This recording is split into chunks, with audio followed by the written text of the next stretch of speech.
Sejak setahun kemarin setelah perang Ukraina dan Rusia dimulai, Angkatan Darat Rusia menjadi cabang militer yang paling sibuk. Hal ini tentu saja disebabkan karena medan perang utama dalam invasi Rusia ke Ukraina adalah daratan.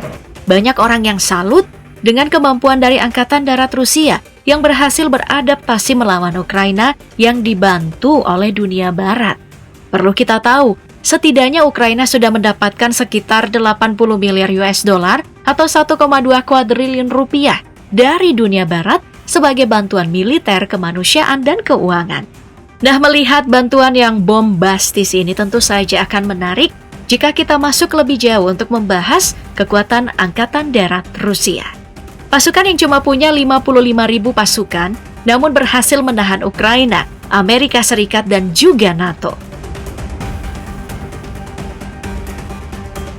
Untuk membahas kemampuan Angkatan Darat dari Rusia, tentu saja kita harus mulai dari melihat senjata api yang digunakan oleh personil militer Rusia. Ada banyak varian senjata api yang digunakan oleh Angkatan Darat Rusia, mulai dari yang digunakan untuk menghadapi personil militer hingga untuk menghadapi alutsista. Nah, untuk membahas bagian ini kita bisa membaginya dalam beberapa kategori. Mari kita mulai dari pistol. Dari banyaknya pistol yang digunakan, pistol SR-1 Vector adalah yang paling spesial karena digunakan oleh Spetsnaz yang jadi pasukan elit dari Rusia. Senjata ini lumayan ringan dengan berat 950 gram. 18 peluru yang ada di dalamnya bisa melaju dengan kecepatan 420 meter per detik dengan jangkauan mencapai 100 meter. Senjata yang sangat cocok untuk mendampingi misi rahasia. Kemudian ada senapan mesin ringan yaitu Double P19 Vitiaz yang juga digunakan oleh Spetsnaz. Kecepatan tembakannya di angka 800 putaran per menit dengan jarak tembak 200 meter. Senjata ini biasanya digunakan untuk misi penyergapan yang membutuhkan senjata ringan tapi punya daya tembak yang mumpuni. Lalu ada senapan serbu yaitu AN-94. Sekali lagi, senapan ini digunakan oleh Spetsnaz dalam misi penyerbuan ataupun konteks senjata beruntun. Kecepatan tembakannya 1.800 putaran per menit dengan jarak tembak 800 meter. Selanjutnya ada sniper yaitu OSV-96 yang dibatasi hanya untuk Spetsnaz dan pengawal langsung Presiden Putin. Sniper ini punya jangkauan hingga 2.000 meter dengan kecepatan peluru mencapai 910 meter per detik. Kemampuan ini memberikan ahli sniper Rusia kekuatan yang begitu mematikan.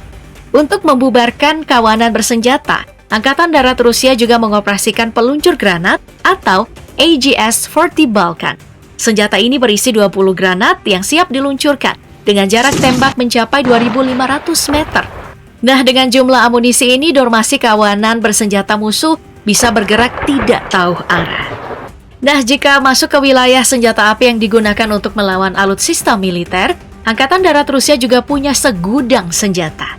Mari mulai dari senjata mesin berat yang digunakan di Ukraina, seperti DSHK. Senjata mesin ini punya kecepatan menembak 600 putaran per menit dengan jarak tembak mencapai 2.500 meter. DSHK sangat efektif untuk mengatasi kendaraan lapis baja ringan. Kemudian ada juga ATGM atau Anti-Tank Guided Missile, di mana Rusia menggunakan 9M133 Kornet yang sudah menggunakan teknologi Beam Riding Anti-Tank. Makanya amunisi dari ATGM ini bisa menjangkau target hingga 10.000 meter dengan tingkat akurasi kurang dari 5 meter. Dengan hulu ledak 4,6 kg, 9M133 Kornet sudah bisa menjadi mimpi buruk untuk tank musuh. Untuk penaklukan tank, Rusia bukan cuma menggunakan ATGM, tapi juga menggunakan ranjau anti-tank PTKM-1R untuk menghalangi jalan dari tank-tank yang digunakan oleh Ukraina. Nah, gilanya lagi, Angkatan Darat dari Rusia bukan cuma ingin mencegat alutsista darat, tapi juga alutsista udara. Hal ini datang dari penggunaan MANPADS atau Man-Portable Air Defense System yang digunakan Rusia seperti 9K-333 Verba. MANPADS ini punya jangkauan kecepatan hingga 1.800 km per jam, daya jelajah hingga 6,5 km dengan ketinggian maksimal 4,5 km. Dengan kemampuan ini dan dikombinasikan dengan sistem pemandu inframerah canggih, 9K-333 Verba yang punya hulu ledak seberat 1,5 kg tentu saja jadi penentu peperangan modern yang menggunakan rudal, drone, dan juga jet tempur. Selain menggunakan perlengkapan serang, tentu saja militer Rusia juga menggunakan perlengkapan untuk bertahan, seperti rompi anti-peluru 9B45, rompi taktikal 9B46, dan helm militer 9B47. Jadi secara individu, perlengkapan yang digunakan Angkatan Darat Rusia memang sangat mumpuni.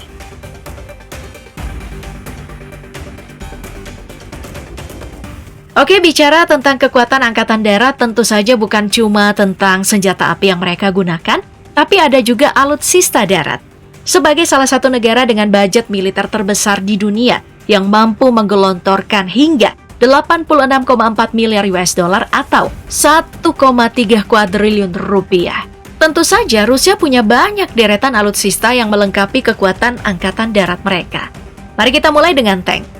Rusia ini dikenal sebagai produsen tank yang diakui oleh dunia. Beberapa varian tanknya bahkan sudah terjual ratusan unit ke berbagai negara. Nah, untuk penggunaan mereka sendiri, Rusia menggunakan berbagai macam variasi tank yang mereka buat.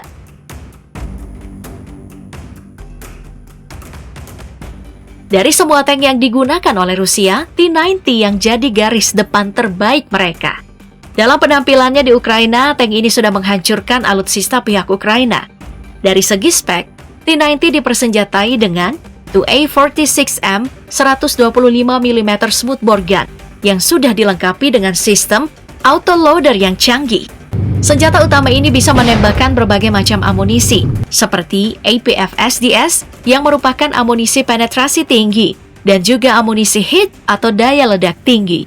Jika dikombinasikan dengan kemampuan operasinya, yang bisa menjelajah hingga 550 km dengan kecepatan 60 km per jam.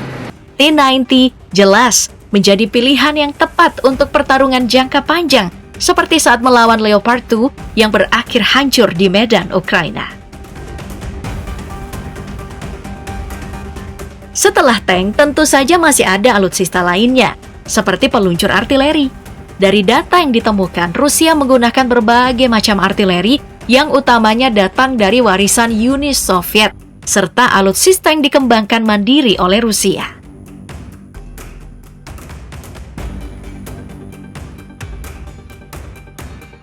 Nah, di invasi Rusia ke Ukraina, barisan alutsista peluncur artileri ini menggunakan amunisi 2K25 Krasnopol.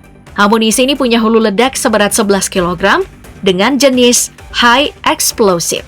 Jangkauannya mencapai 40 km dan sudah menggunakan laser guidance system yang didukung oleh teknologi GLONASS GPS yang memberikan amunisi ini manuver dan jalur tembak yang paling efisien.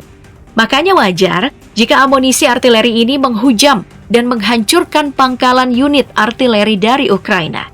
Selanjutnya, mari kita pindah ke alutsista serang lainnya, yaitu kendaraan lapis baja. Untuk alutsista ini, Rusia menggunakan banyak macam kendaraan lapis baja, mulai dari kendaraan tempur infanteri, kendaraan penghancur tank, hingga kendaraan pembawa personil.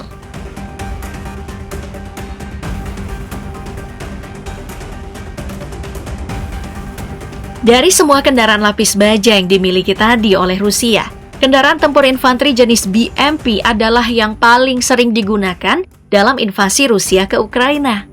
Sayangnya, kendaraan tempur infanteri ini sangat sering menerima nasib buruk di garis depan. Mulai dari dihancurkan menggunakan drone, sampai dengan dibajak oleh tentara Ukraina. Hal ini yang menyebabkan kenapa operasi militer menggunakan kendaraan lapis baja sudah jarang digunakan di sana. Sekali digunakan, pasti diikuti oleh kendaraan tempur berat seperti tank. Setelah membahas kendaraan yang digunakan untuk melakukan serangan, sekarang kita pindah nih untuk membahas alutsista yang digunakan untuk bertahan, seperti sistem pertahanan udara. Di Rusia, sistem pertahanan udara itu sangat lengkap dan dibagi menjadi 3 kategori, mulai dari jarak pendek, jarak menengah, dan jarak jauh. Semua sistem pertahanan udara ini tentu saja memiliki tugasnya masing-masing. Sistem pertahanan udara jarak pendek bertugas untuk menyerang helikopter dan pesawat terbang rendah seperti A-10 milik Amerika Serikat atau Su-25 dari Rusia. Kemudian untuk sistem pertahanan jarak menengah, Tugasnya untuk melakukan intercept pada rudal jelajah dan rudal balistik jarak pendek. Lalu untuk sistem pertahanan udara jarak jauh, harus melakukan intercept pada rudal balistik jarak menengah dan tentunya jarak jauh. Dalam perang melawan Ukraina, sistem pertahanan udara Rusia sudah berulang kali membuktikan diri dengan menghancurkan drone hingga rudal milik Ukraina. Bicara mengenai kekuatan angkatan darat dari Rusia, masih ada satu hal yang tidak boleh dilupakan, yaitu sistem kendali mereka pada senjata hulu ledak nuklir. Nah, di Rusia ini ada sebuah rudal yang dikenal dengan nama Satantu. Rudal ini memiliki nama resmi RS-28 Sarmat yang membawa hulu ledak nuklir. Jangkauannya tidak main-main karena mencapai 18.000 km. Saat ditembakkan, rudal ini bukan hanya bisa mencapai Ukraina, tapi juga bisa menjangkau seluruh Eropa, bahkan Amerika Serikat. Dengan satu tembakan, kota sebesar London, Amsterdam, ataupun Washington DC bisa rata dengan tanah. Setelah melihat semua kemampuan angkatan darat dari Rusia, mulai dari senjata api hingga alutsista yang digunakan, pertanyaannya sekarang adalah, apa hal berikutnya yang dilakukan oleh Rusia?